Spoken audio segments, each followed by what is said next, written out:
Assalamu alaikum. My name is Vania Rahman and I'm from second prof evening section B and my presentation topic is to study field of vision using parameter.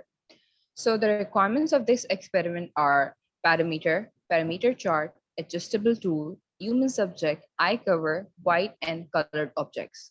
Now moving on to the theory. So what is the field of vision? It is the area seen by an eye at a given instant.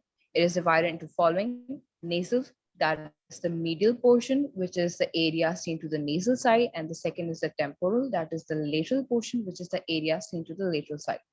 Now the field of vision, that is the angles of the field of vision.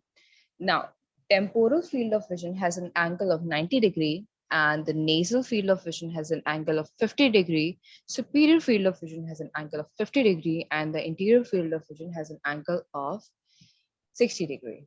Now the visual pathway. So the optic nerve is the second cranial nerve. It is formed by the fibers of retina from the nasal and the temporal halves. The nerve impulses after leaving the retina pass backward through the optic nerve.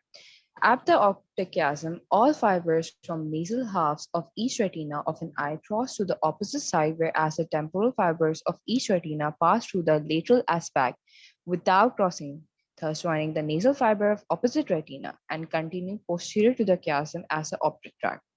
Now, the fibers of each optic tract synapse in the dorsal and lateral genocular nucleus and form here the genocular carine fibers pass by way of optic radiation to the primary visual cortex in the calcarine area of the occipital lobe.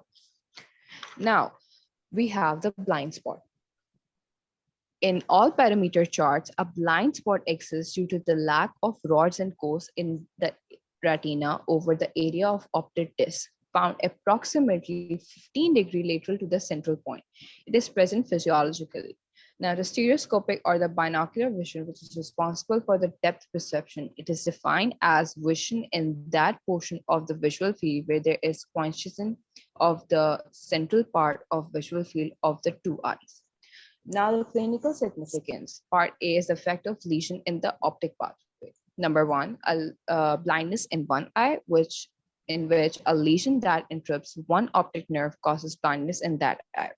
Lesion in one optic tract. If a lesion occurs in one optic tract, it causes blindness in half of the visual field, classified as follows: homonymous hemianopia and the heteronymous hemianopia. Homonymous hemianopia, which is said to occur when there is blindness in temporal half of the visual field of one eye and the nasal half of the other eye. Example, right half of field of one eye and the right half of field of other eye. A lesion on the right side will produce left homonymous hemianopia and vice versa. Causes are the tumor of the parietal lobe and the tumor of the temporal lobe. Now, the heteronymous hemianopia is said to occur when right half of the field of one eye and the left half of the field of the other eye is affected. Example, bitemporal hemianopia, blindness in temporal field of the vision of both eyes is called the bitemporal hemianopia. The causes are the pituitary tumor.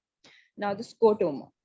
The scotoma is defined as blind spot lying within a visual field, with the exception of the physiological blind spot. Causes are the damage to the optic nerve, glaucoma, toxic condition, etc.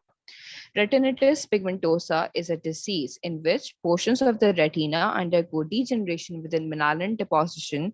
It tends to cause blindness first in the peripheral visual field and then in the central visual field. That's it for today. Thank you.